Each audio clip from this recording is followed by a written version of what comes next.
What I'd like to talk about today is the use of humor to cope with the diagnosis of colorectal cancer, because as you can imagine, this disease is about body parts that we don't talk about. We don't talk about those body parts. We don't talk about how they function very much in polite company, and consequently, there's an embarrassment around all that. And what I'm going to encourage you to do is to try to find the funny in your treatments and in your experiences going forward, because that will help relax you and will help relax others around this uncomfortable topic. And I want to, and it also may inspire others. And I want to share a story that I heard that really helped me.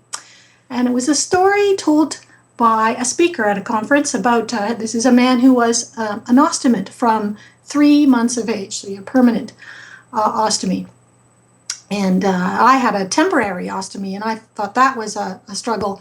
But he talked about what it was like to have a permanent ostomy, and he told a very funny story that inspired me. And his story was this, that he was a public speaker and going to give a speech to a business group.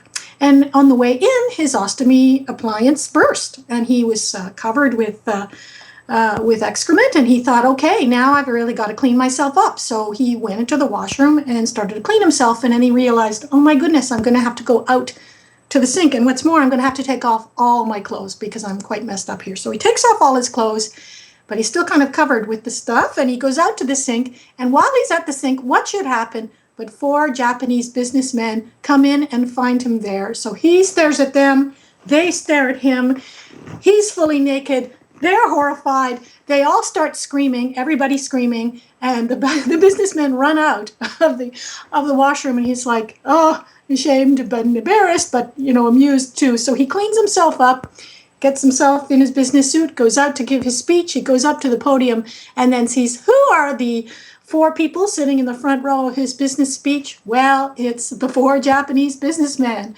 And he could see their stricken looks and eventually their comfortable looks as he went on with his speech. So I remember when I was in the audience hearing that story, I remember how funny it was, and I remember being so appreciative of the speaker and his candor. But also thinking to myself, if he can do it, I can do it. If he can cope with humor, I can cope with humor. And I found that the more that I did that, the more it helped other people around me relax. And I think the more we kind of talk about these body parts, the more comfortable people get with the idea of them and the idea that things go wrong with them. And then people might think about things like getting screened and so forth, because it's just more in their consciousness in a comfortable way. So I encourage you to find the humor. It really does help with coping, and it helps others cope too.